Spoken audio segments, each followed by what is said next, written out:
Be a good day. Now your forecast first, brought to you by Trouble Free Heating and Cooling. Time is 8 a.m. Good morning. Pontiac RV Skycam is filled with sunshine, but it's pretty chilly at 40 degrees, 36 Galesburg, 39 Kewanee to 44 in Lincoln. 1 o'clock, we're near the mid-50s, mostly sunny sky. Highs just shy of 60 degrees, cooling off to the middle 50s by 5 o'clock this evening. Don't go anywhere. Find out when rain returns to the forecast, or even if it does at all. And this quiet stretch of weather continuing. Details are in a few minutes, but first, Good Day Central Illinois continues right now. America will no longer settle for anything less than the best. Coming up this morning, we now know who will be the nation's 45th president. We'll have the latest on the new president-elect. Plus, there are financial implications now that we know who won the race to the White House. We'll let you know how the markets are reacting early this morning. Good day, Central Illinois. It's Tuesday, November 9th. I'm Lindsay Mills alongside Clay Gordon and meteorologist Lauren Rainson. I'll tell you what, Lauren, I really enjoyed yesterday's weather. It was like so perfect out there for fall. You know, bright, sunny, and not too hot. There was a nice breeze. Are we expecting more of that today?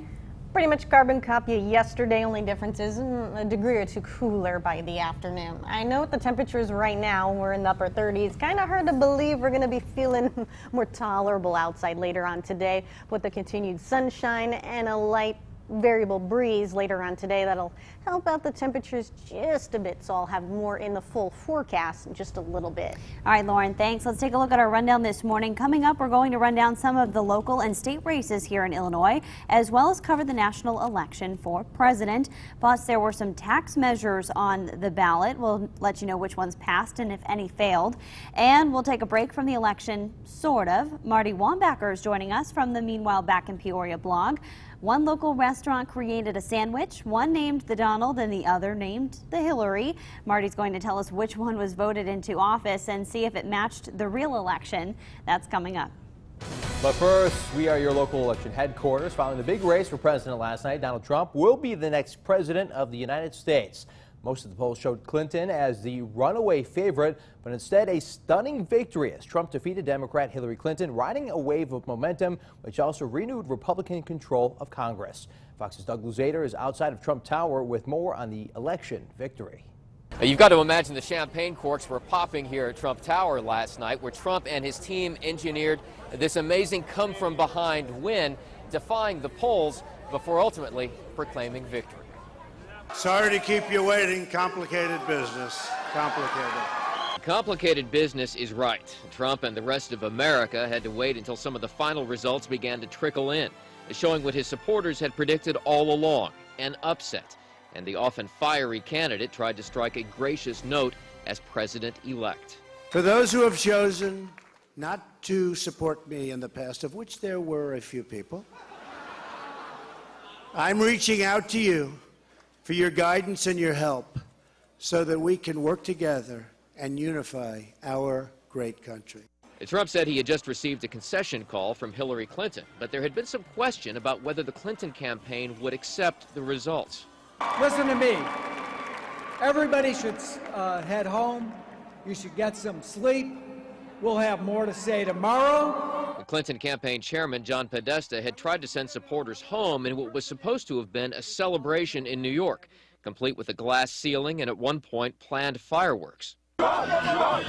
In Washington, outside the White House, a raucous scene as Trump supporters mixed with disappointed Clinton backers. Disappointment is honestly, that doesn't do it justice as to how I feel. But the GOP victory goes beyond the White House. In down-ballot races, Republicans defended enough seats in Congress to keep control of both the Senate and the House, dealing soon-to-be President Trump a remarkable hand. And while we did not hear from Hillary Clinton last night, sources in her campaign say she will speak publicly later this morning. Outside Trump Tower in New York, Doug Luzader, Fox News.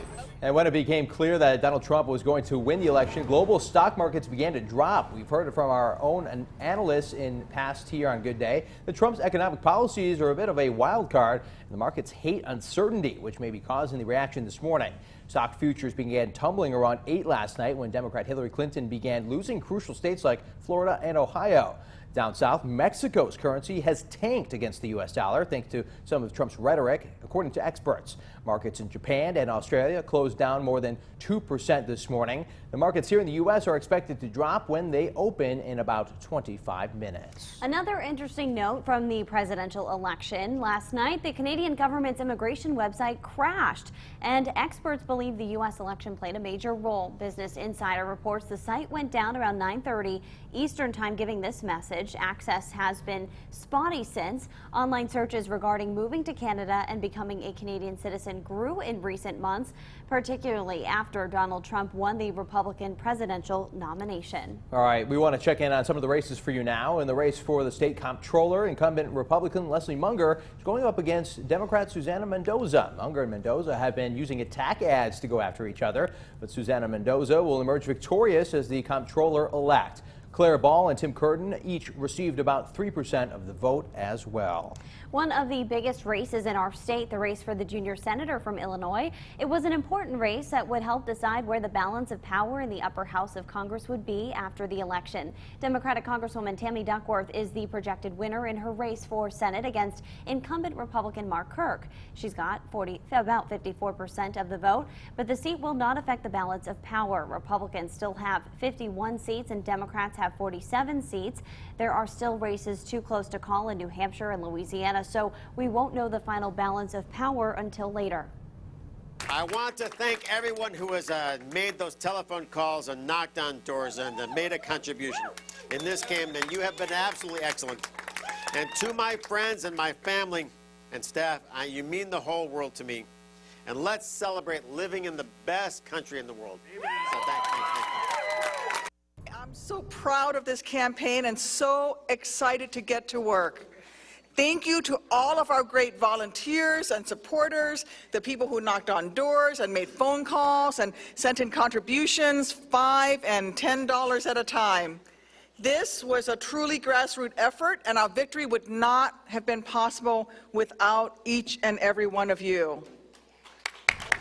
Now, there are many races that were decided early in our area for congressional seats. The incumbents got the W's across the board. In the 13th District, Rodney Davis securing victory over Democrat Mark Wickland. Davis is the projected winner with 60% of the vote. Moving over to the Illinois 17th Congressional District, incumbent Sherry Bustos will take the victory over Republican challenger Patrick Harlan. She will win with 60% of the vote. And in the battle for the 18th Congressional District, incumbent Republican Darren LaHood easily beats his challenger Junez Rodriguez with about 72% of the vote. He will now serve a full 2 years after winning a special election for former Congressman Aaron Schock's seat. Other